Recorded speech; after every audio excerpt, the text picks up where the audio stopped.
Réforme de MaPrimeRénov', le gouvernement mise sur les rénovations globales 11 octobre 2023.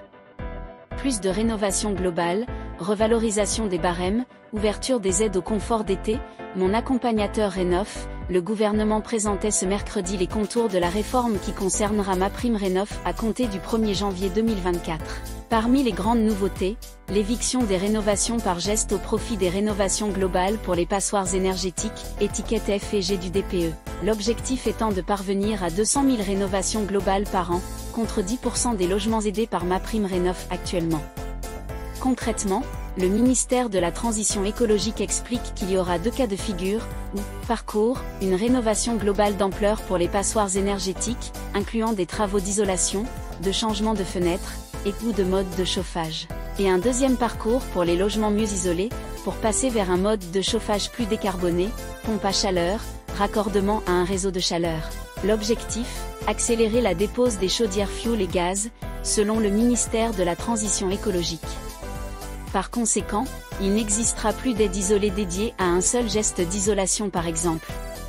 Ce qu'on essaie de faire, ce sont des rénovations qui soient de plus en plus cohérentes, et donc il y aura une aide s'il y a plusieurs gestes qui seront réalisés. Cela peut être plusieurs gestes d'isolation, mais cela veut dire qu'on ne peut pas faire qu'une seule chose.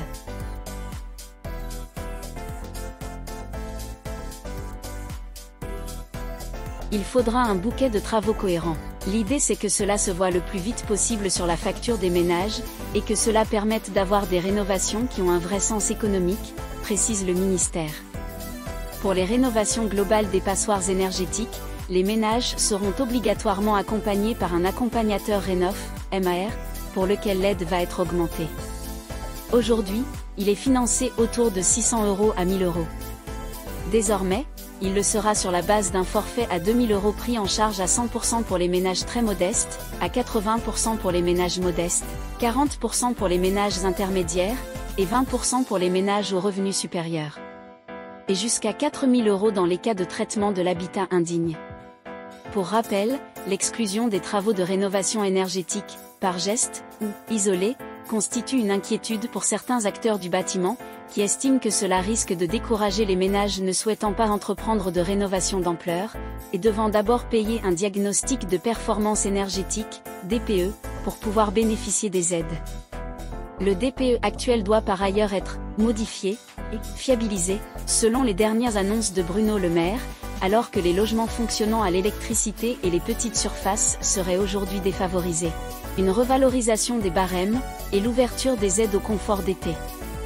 Autre annonce importante, la hausse des barèmes et de la prise en charge, qui montera jusqu'à 70 000 €, contre 35 000 € actuellement, et à 90% de prise en charge pour les ménages les plus modestes, en cumulant MaPrimeRénov' avec les certificats d'économie d'énergie, CE. L'éco-PTZ, reconduit jusqu'en 2027, pourra toujours venir aider les ménages à financer ce reste à charge. On soutient très fortement l'acquisition de pompes à chaleur, PAC, par les ménages, en particulier les PAC RO, avec une augmentation de 1 000 à 2 000 € des barèmes pour les ménages aux revenus modestes et intermédiaires, souligne l'entourage d'Agnès Pannier-Runacher. Autre nouvelle qui devrait ravir les fabricants de pompes à chaleur RR, de ventilateurs, et de stores et autres brise-soleil, l'ouverture des aides MaPrimeRénov' au confort d'été, avec un soutien à ces différents équipements,